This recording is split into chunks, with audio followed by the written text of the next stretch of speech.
अपने नसीब का लिखा। हरिहरपुर गांव की सूखी और पथरीली जमीन पर बसा था एक छोटा सा घर, जहां मिश्रा परिवार रहता था।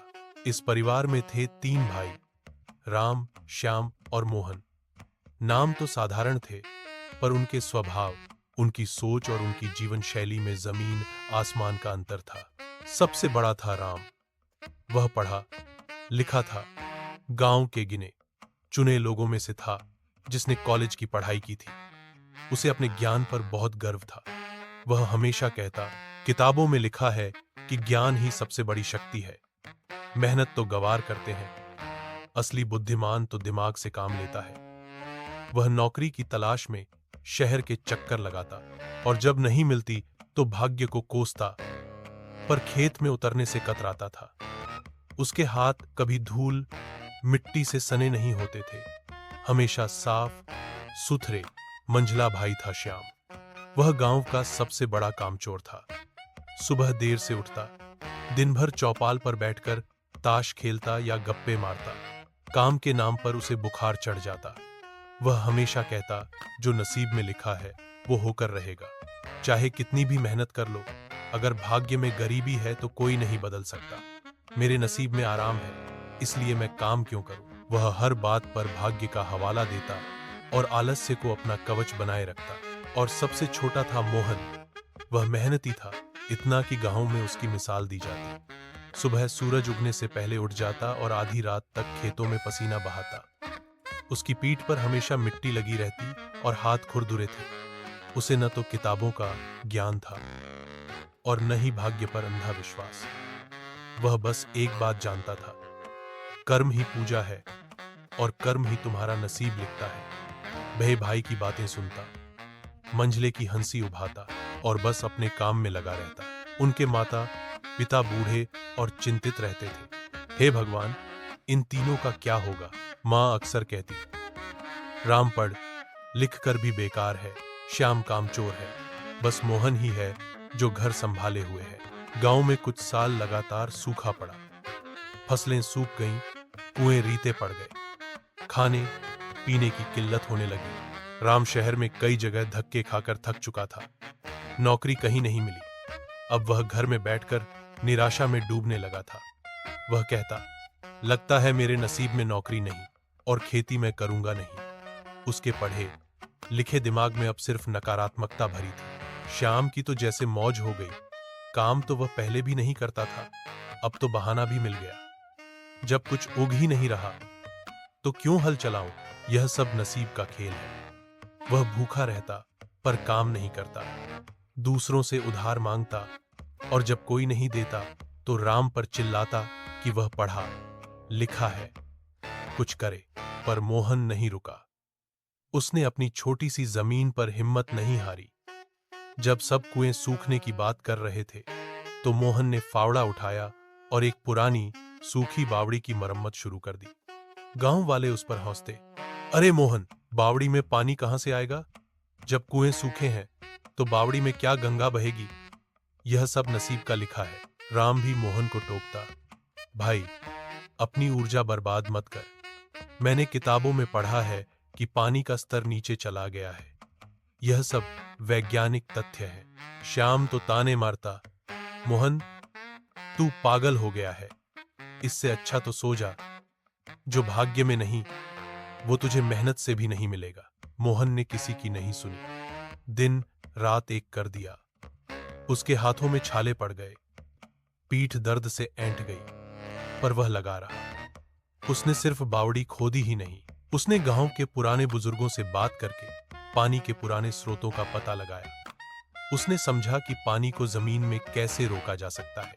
एक दिन जब मोहन मिट्टी खोदते खोदते बिल्कुल थक चुका था और निराशा घेरने लगी थी, तभी अचानक उसके फावड़े से एक आवाज आई, छप, और देखते ही देखते मिट्टी के नीचे से साफ ठंडा पानी फूट पड़ा। पहले एक पतली धार, फिर एक झरना। मोहन की आंखों में खुशी के आंसू थे। वह खुशी से चिल्लाया, पानी, पानी मिल गया। गांव वाले दौड़े आए। श्याम भी दौड़ा, राम भी आया। सबने देखा, मोहन की मेहनत रंग लाई थी। उस बावड़ी में पानी था, मोहन ने उस पानी से अपनी थोड़ी सी जमीन सींची। उसने हिम्मत करके नई फसलें लगाईं, जो कम पानी में भी उग सकती थीं। धीरे धीरे उसकी जमीन हरी भरी होने लगी। उसकी मेहनत का फल दिखने लगा था। यह देखकर राम को अपनी गलती का एहसास हुआ। उसने समझा कि सिर्फ ज्ञान से कुछ नहीं होता, उसे कर्म में बदलना पड़ता है।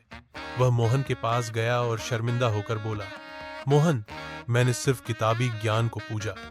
तूने मुझे सिखाया कि असली ज्ञान वह है जो जमीन पर उतरे।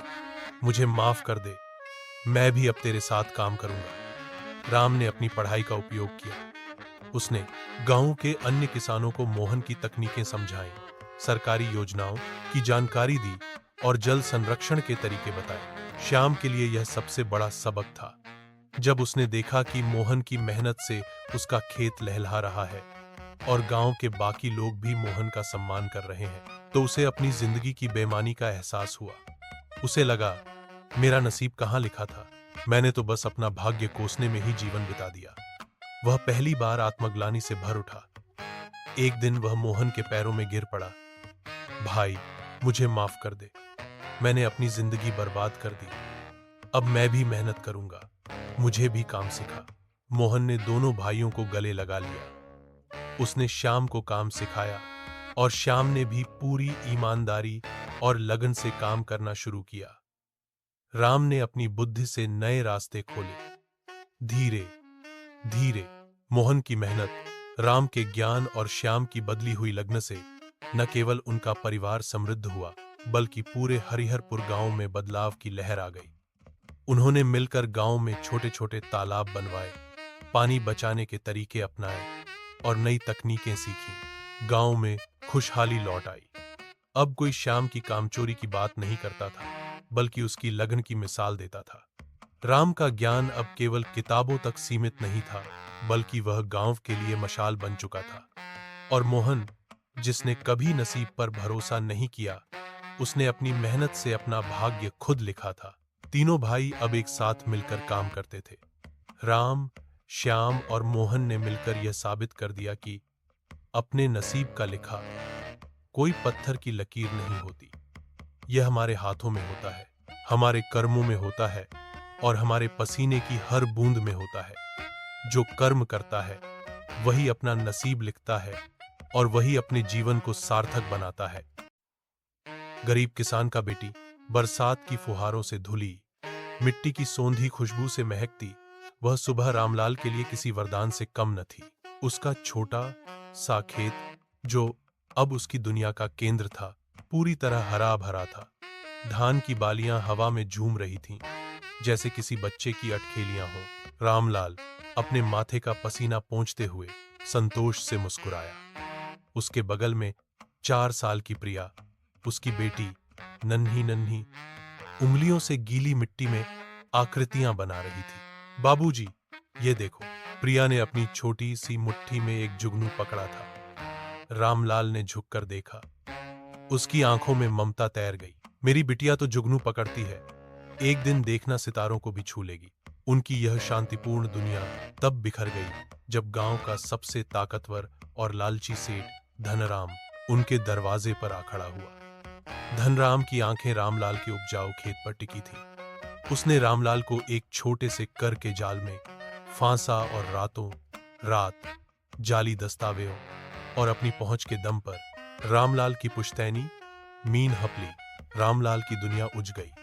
वह थाने गया, कचहरी गया, हर जगह दर दर भटका, पर हर दरवाहा सेठ के पैसे और प्रभाव के आगे बंद था। उसकी आंखों से नींद और दिल से चैन गायब हो गया था। लोग उसे सांत्वना देते, पर उसकी पीड़ा कोई नहीं समझ सकता था। प्रिया ने अपने पिता को टूटते हुए देखा था। हालांकि वह बहुत छोटी थी, पर उस दिन पिता की आंखों में उमड़ा दर्द और लाचारगी उसके मन में एक गहरी छाप छोड़ गई। मेरी मीन तो चली गई बेटी। रामलाल एक रात प्रिया के सिर पर हाथ फेरते हुए बोला, पर तेरा भविष्य मैं किसी को हपने नहीं दूंगा। तू पएगी, बहुत पएगी। और रामलाल ने अपनी इस प्रतिज्ञा को निभाने के लिए सब कुछ दांव पर लगा दिया। उसने अपनी पत्नी के गहने बेचे, अपने खेत में बनी झोपड़ी छोड़कर गांव के बाहर एक छोटे से कच्चे मकान में रहने लगा। दूसरों के खेतों में मजदूरी की, शहर जाकर रिक्शा खींचा, पत्थरों को तोहा, एक एक पाई प्रिया की पढ़ाई के लिए जुटाई। प्रिया भी अपने पिता के त्याग को समझती थी। वह दिन रात पढ़ती। उसके पास नई किताबें नहीं थी, तो वह पुरानी किताबों को जीर्ण शीर्ण हालत में भी मन लगाकर पढ़ती। बिजली नहीं होती तो लालटेन की मध्यम रोशनी में आंखें गड़ाए रहती। उसका एक ही सपना था, अपने पिता के चेहरे पर फिर से वही मुस्कान देखना जो उन्होंने खेत के दिनों में खो दी थी। प्रिया ने कड़ी मेहनत से स्कूल और कॉलेज की पढ़ाई पूरी की। जब उसने अपने पिता से कहा कि वह पुलिस में जाना चाहती है, तो रामलाल घबरा गया। पुलिस? बेटी, यह मर्दों का काम है और वहां भी पैसे वाले ही चलते हैं। नहीं बाबूजी, प्रिया की आवाज में दृढ़ता थी। पुलिस न्याय दिलाती है और मैं उसी व्यवस्था का हिस्सा बनना चाहती हूं जहां किसी गरीब की मीन कोई सेठ न हप सके। रामलाल ने अपनी बेटी की आंखों में वही चमक देखी थी जो कभी उसकी आंखों में थी, अन्याय के खिलाफ लड़ने की चमक। उसने बेटी के फैसले का समर्थन किया। प्रिया ने दिन रात एक कर दिया। शारीरिक परीक्षा, लिखित परीक्षा, इंटरव्यू, हर बाधा को उसने पार किया। और एक दिन वह ऐतिहासिक दिन आया जब प्रिया अपनी वर्दी में अपने गांव वापस लौटी। कंधे पर सितारे चमक रहे थे। वह एक दारोगा थी। रामलाल ने जब प्रिया को उस खाकी वर्दी में देखा तो उसकी आंखें भर आईं। यह खुशी के आंसू थे, गर्व के आंसू थे।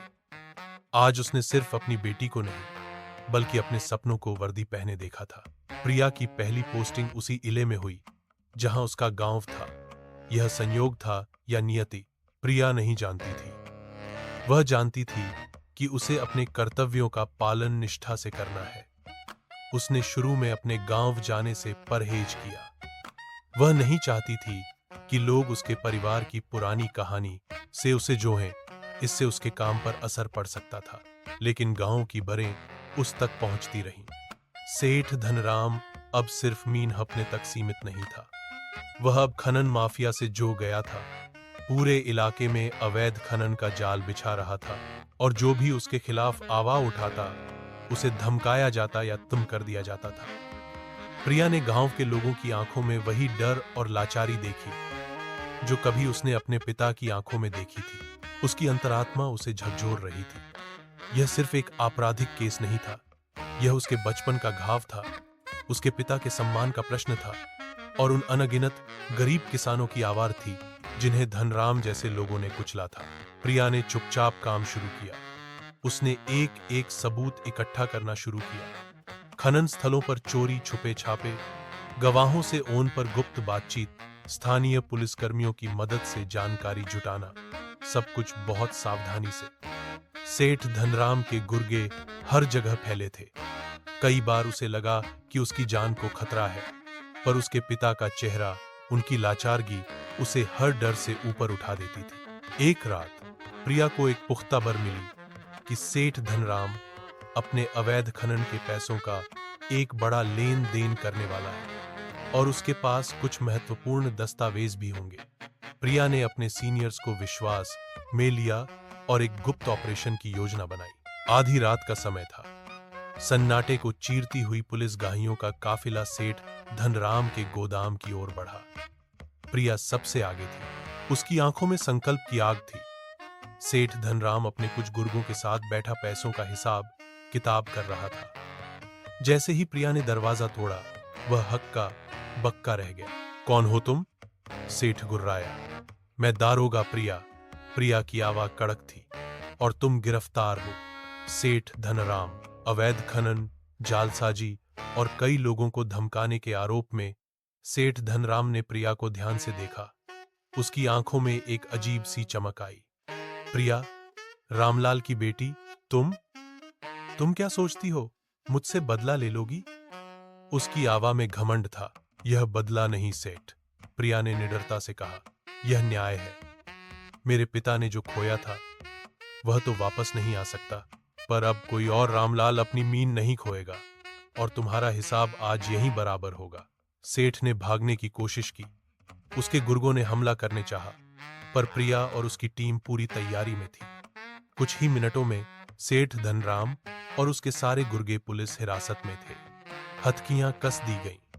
जब सेठ को पुलिस की गाही में बिठाया जा रहा था तो उसकी निगाह प्रिया पर पड़ी। प्रिया ने उसे देखा। उसकी आंखों में नफरत नहीं बल्कि एक अजीब सी शांति थी, न्याय की शांति।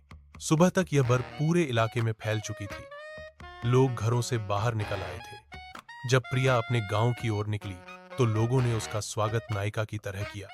उसकी नजरों ने भीड़ में अपने पिता को खोजा। रामलाल अपने पुराने फटे कपड़ों में आंखें झुकाए खड़ा था। प्रिया ने वर्दी में ही आगे बढ़कर उन्हें गले लगा लिया। रामलाल की आंखों से आंसू बह निकले। मेरी बेटी, मेरी आशा, सब ठीक है बाबूजी। प्रिया ने उनके कंधे पर हाथ फेरा। अब सब ठीक है। उस दिन रामलाल ने सिर्फ अपनी बेटी को नहीं बल्कि न्याय को वर्दी पहने देखा था। सेठ धनराम जेल की सलाखों के पीछे था और रामलाल की खोई हुई शांति और प्रिया की मेहनत से मिली न्याय की जीत ने गांव में एक नई सुबह का आगाह किया था। प्रिया अब सिर्फ रामलाल की बेटी नहीं बल्कि उन सभी गरीबों की आशा थी जो कभी अन्याय के शिकार हुए थे। उसकी वर्दी सिर्फ एक कपड़े का टुकड़ा नहीं थी, वह न्याय, साहस और आशा का प्रतीक थी।